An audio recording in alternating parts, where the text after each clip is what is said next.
दोस्तों, मेरे चैनल हिंदू भक्ति पर आपका बहुत बहुत स्वागत है। कृपया वीडियो शुरू करने से पहले मेरे चैनल को सब्सक्राइब जरूर कर दें और वीडियो अच्छा लगे तो कृपया लाइक, कमेंट और शेयर जरूर करें। अब देर न करते हुए आज की कथा शुरू करते हैं। दोस्तों, महाभारत युद्ध पौराणिक युग में लड़ा गया सबसे बड़ा युद्ध था, जिसमें लाखों की संख्या में योद्धा वीरगति को प्राप्त हुए थे। इस युद्ध की विभीषिका ने संपूर्ण भारतवर्ष को लगभग योद्धा विहीन कर दिया। कुरुक्षेत्र में भाग लेने वाले सभी योद्धा पुरुष थे, लेकिन दर्शकों, क्या आप जानते हैं कि युद्ध के बाद वीरगति को प्राप्त हुए सैनिकों की पत्नियों का क्या हुआ? आइए मिलकर जानते हैं क्या हुआ था महाभारत युद्ध के विधवाओं का।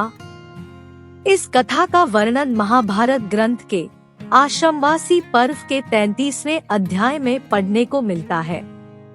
कथा के अनुसार महाभारत युद्ध के पश्चात पांडु पुत्र युधिष्ठिर का हस्तिनापुर के नरेश के रूप में राज्याभिषेक हुआ।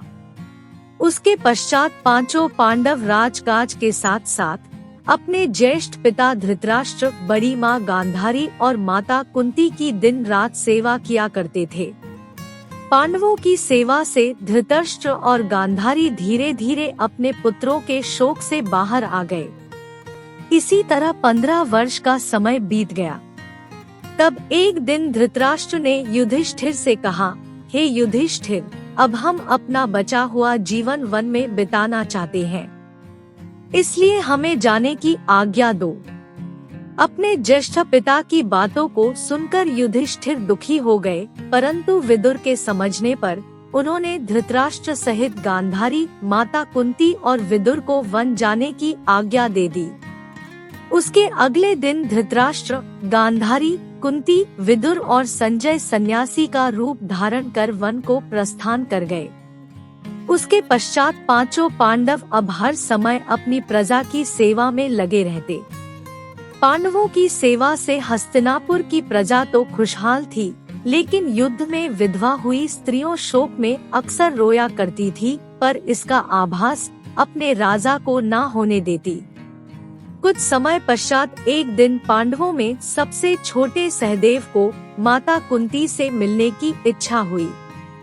सहदेव ने अपनी इच्छा शेष चारों पांडवों से जाकर बताई। सहदेव की बातें सुनकर शेष तीनों पांडव भीम, अर्जुन, नकुल और उनकी पत्नियों के मन में भी माता कुंती से मिलने की इच्छा जागृत हो उठी।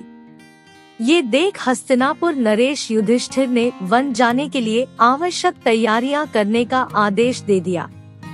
अगले दिन पांचों पांडव द्रौपदी के साथ वन की ओर चल पड़े। ये देख हस्तिनापुर के निवासी भी उनके साथ चल पड़े। उन लोगों में वो विधवा स्त्रियां भी थी जिनके पति महाभारत के युद्ध में वीरगति को प्राप्त हुए थे। वन पहुंचकर पांचों पांडव उस आश्रम में गए जहां सभी निवास कर रहे थे। बांकी के हस्तिनापुर निवासी उसी आश्रम के आसपास निवास करने लगे।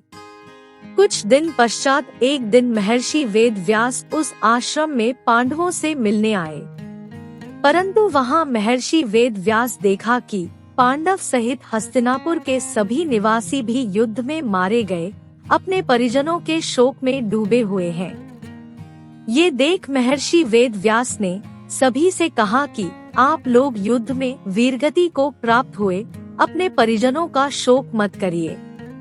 वे सभी स्वर्ग या फिर दूसरे लोकों में सुख पूर्वक निवास कर रहे हैं। वे सभी अपने अपने लोकों में अति प्रसन्न हैं। परंतु महर्षि वेद व्यास के इन कथनों से भी उन लोगों का शोक दूर नहीं हुआ। तब महर्षि वेद व्यास ने सभी से कहा, अगर आप लोगों को मेरे द्वारा कही गई बातों पर विश्वास नहीं हो रहा है, तो आज रात मैं आप सभी को आपके परिजनों से मिलवाऊंगा। ये सुन पांडवों सहित सभी के चेहरों पर हल्की मुस्कान उभर आई। जिस आश्रम के आसपास सभी निवास कर रहे थे, वो गंगा नदी के तट पर स्थित था। शाम को सूर्यास्त होने से पहले महर्षि वेद व्यास सभी को लेकर गंगा के तट पर पहुँचे।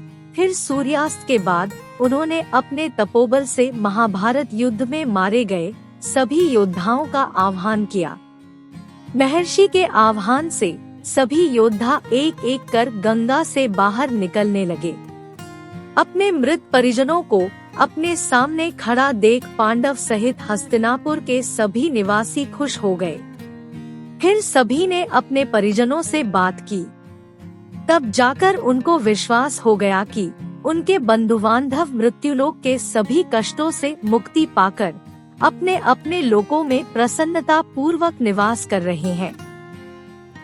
तत्पश्चात सभी के मन में जो अपने परिजनों के लिए शोक व्याप्त था वो समाप्त हो गया। कुछ समय बाद युद्ध में मारे गए योद्धा एक एक कर गंगा जल में डुबकी लगाकर अदृश्य होने लगे। ये देख महर्षि वेद व्यास ने विधवा स्त्रियों से कहा, जो स्त्रियां अपने पति के साथ उनके लोक जाना चाहती है, वो गंगा के इस पवित्र जल में अपना जीवन त्याग कर जा सकती है।